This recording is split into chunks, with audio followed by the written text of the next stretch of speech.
Hi Sequels friends! Oh my goodness, I don't know about you, but April just flew by. And we are here again with another What Sold video. If you want to know what sold the best of and the worst of for a part-time reseller on Poshmark and eBay, then go ahead and stay tuned.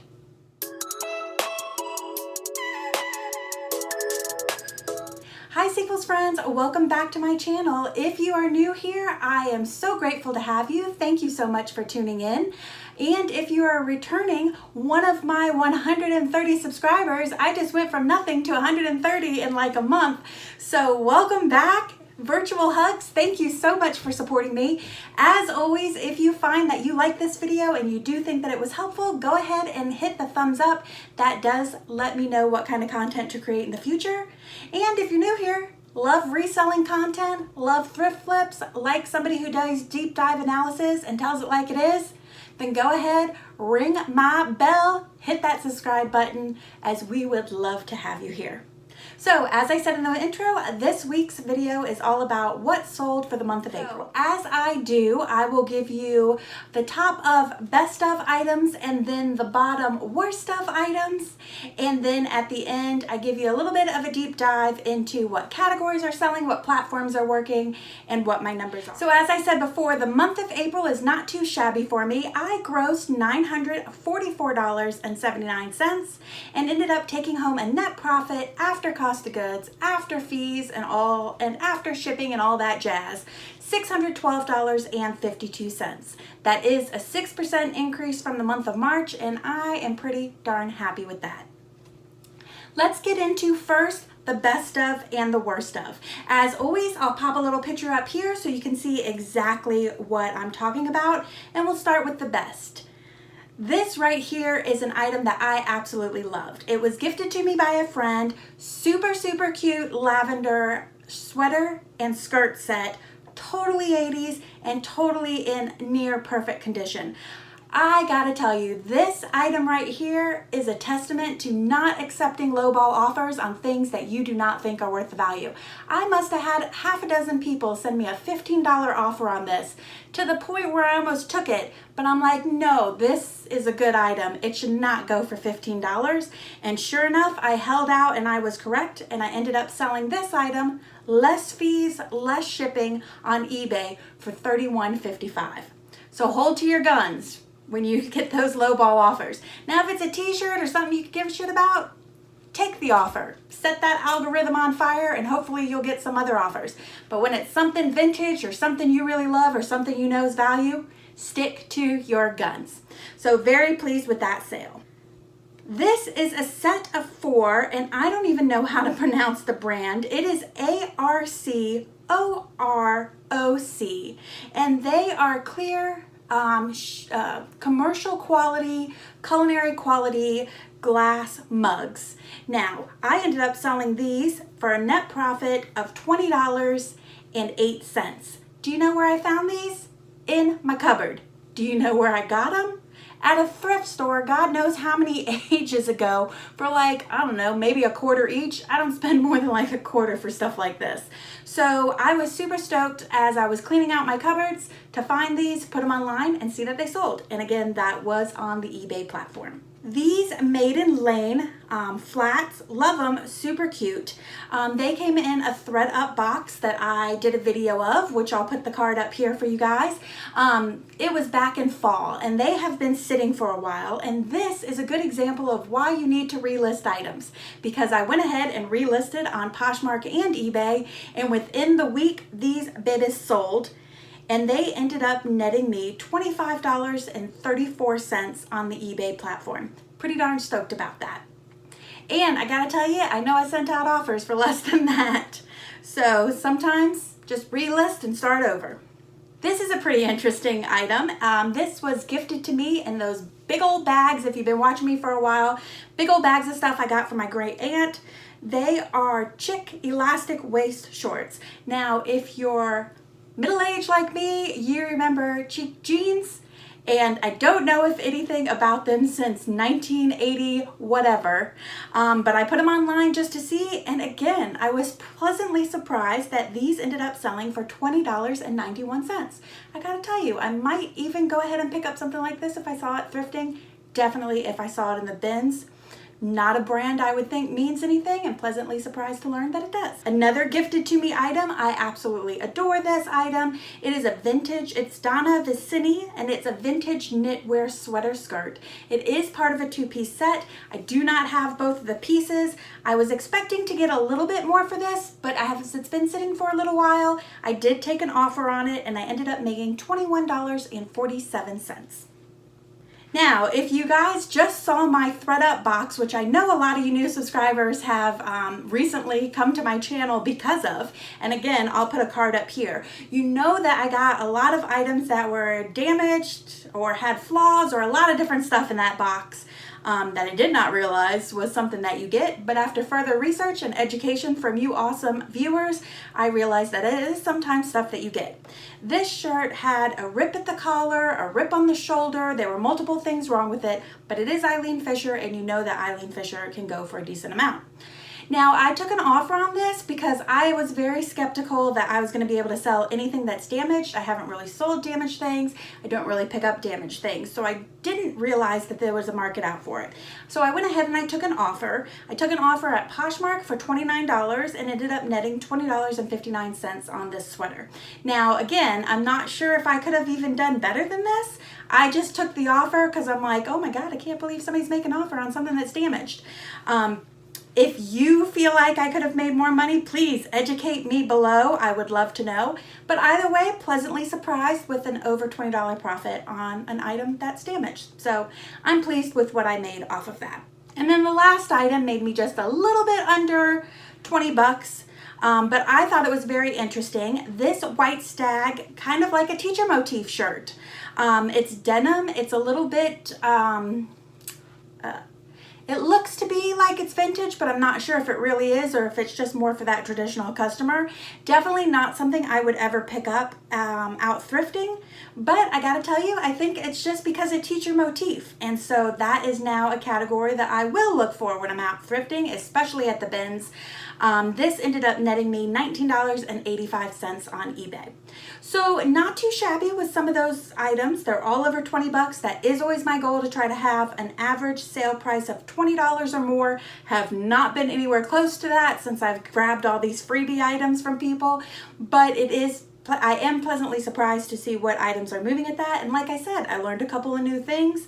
I know that I can get some vintage goods for over 20 bucks. I know that if the damaged item is an item that is of a great perceived value for the brand, I could get a decent amount for it. And maybe I should be sourcing some more teacher stuff. So overall, these top items were a great learning lesson and made me some money. So as always, let's get to the pile of done. Here are the items I would not pick up again. They were stinkers, and let's just start at the top.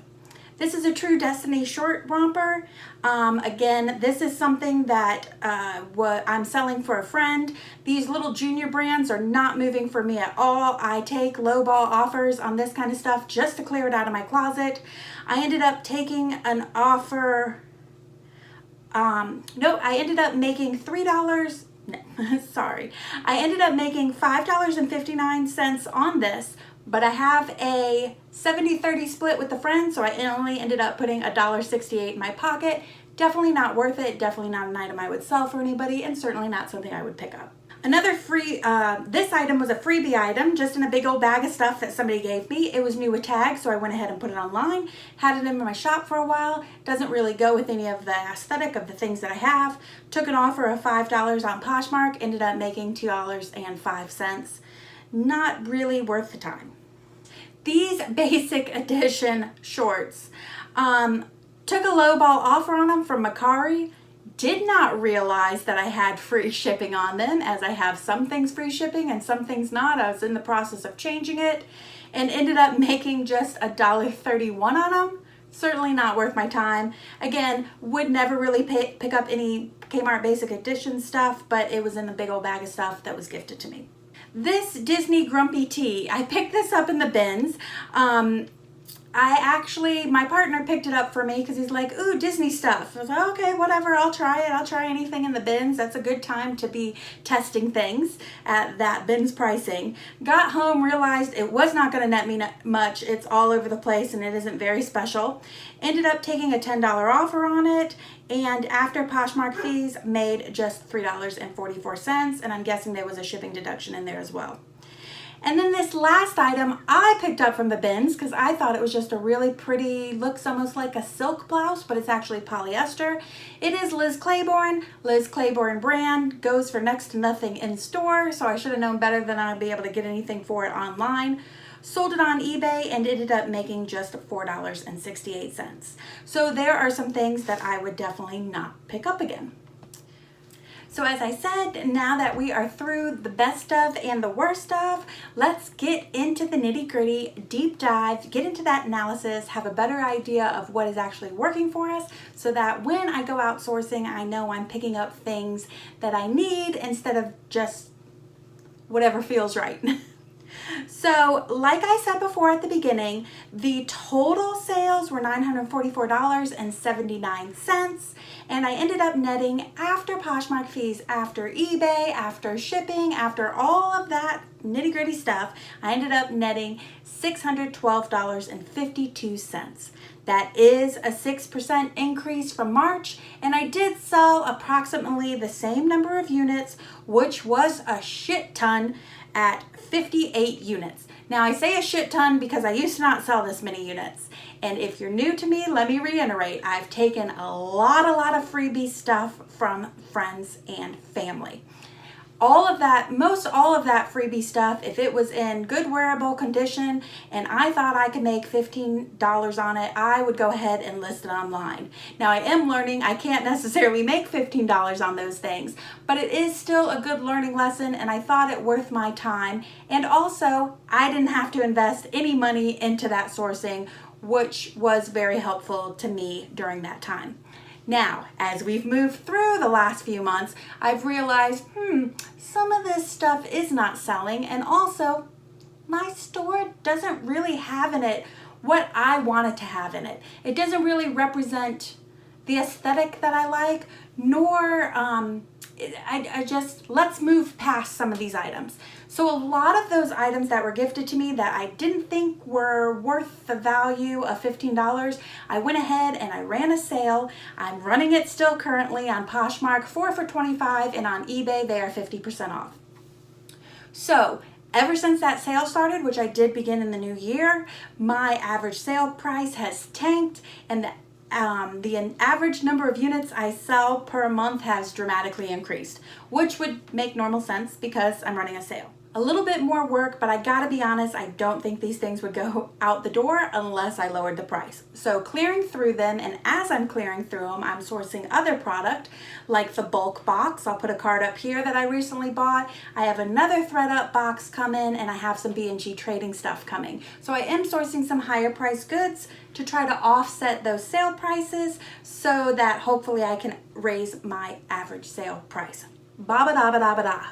Back to what we were talking about before, my average sales price has raised somewhat. It was $9.80 last month, and it's up to $12.01 now.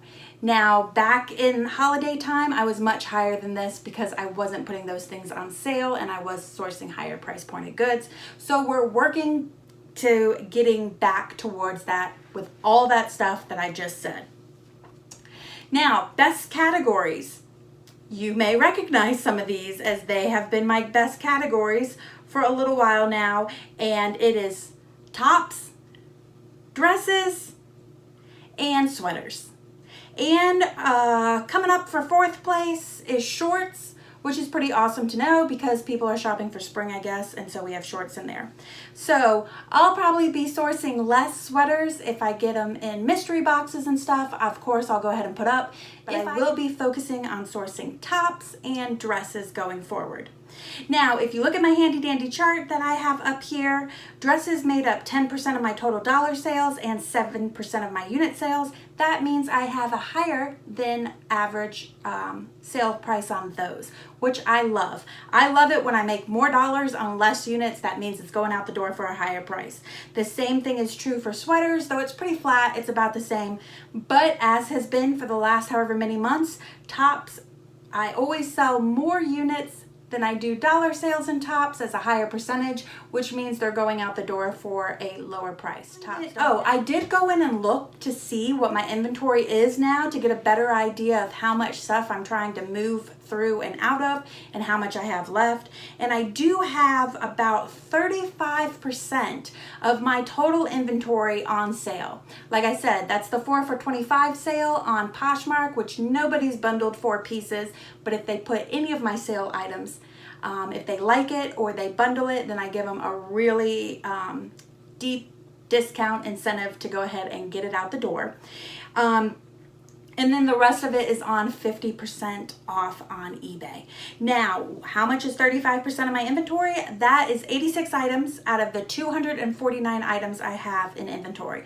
And I have to be honest with you, I've been holding steady at about 250 items in my shop since fall. I have not been able to exceed those numbers. As soon as I start adding more, I start selling more. So that kind of gives you a better idea of how I'm making my $600 on how many units. Now, let's look at this chart, which shows us the breakdown of how I'm selling things by platform. Now, if you've been with me for some time, you know that I always say that I am on Poshmark, eBay, and Mercari. Well, I'm trying not to say Mercari anymore because I have finally officially pulled the plug on Mercari. I am not listing things over there anymore. I am, however, sending out offers, promoting things, and trying to move the things that are already on there because I thought, why delete it? I spent the time listing them. I had one measly Mercari sale, and I already told you that I messed that up royally by forgetting that I had free shipping, and it was one of my shitty items that netted me $1 something.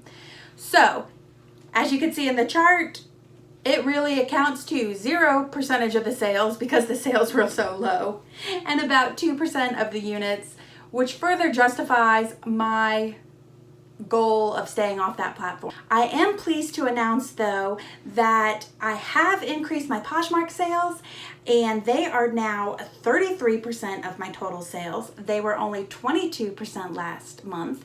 And if you saw my What Sold video last month, then you will know that one of my goals has been to send out offers to like or create bundles for anybody who likes an item, and I did have 4 bundles that sold in April, so the bundling thing is finally starting to work. And now I am doing about 67% of my total sales on eBay versus the 75 I did last month. So I do like that balance a bit more. I think a 70-30, 60-40 split between both platforms would be pretty good to justify my amount of time and effort that I put into Poshmark. Look at those numbers on that chart. I do 67% of my dollar sales on eBay and only 60% of the units. So again, things are going out the door on eBay for more money. When you look over at Poshmark, I do 33% of the sales, dollar sales, on 38% of the units. That means I'm sending out more units than I'm getting dollars back, which means I'm making a little bit less money overall on Poshmark. And that makes sense with the fees and such going on over there. And usually I have to offer a discount or something like that for some incentive to get people to buy. But overall, I'm pretty happy with the breakdown. And overall, I'm happy to see that my sales are increasing since I've been decreasing a little bit for the past, the earlier months of the year. So things are definitely heading in the right direction for me. If you like this video, as always, please do give me a thumbs up. I appreciate each and every one of you as subscribers. I know a lot of new people have jumped on since I did my last Thread Up haul. And hey, I think I mentioned this already, but sneak peek, I have another one coming up soon. It is in processing right now, just waiting for it to ship, so that'll be here soon. So if you haven't subscribed and you like to see those kinds of things, go ahead and ring that bell, ring-a-ding-a-ding. All I think of every time is, you can ring my bell, because I was totally into disco when I was in college. Don't ask me why I went to college in the late 90s. But that's all I think of every single time. I need to make a little sign that's like, ring my bell. Okay, either way, this video is almost over. And I promise you won't have to listen to me sing many more times. So thank you all for tuning in. Any comments, questions, anything, let me know in the section below. I love to hear from you guys. I love to hear what's working for you. Until next time, take care of yourself, stay safe and healthy, and I will see you at least next week, maybe even before. Ring that bell. You'll be notified. Take care, guys. Bye.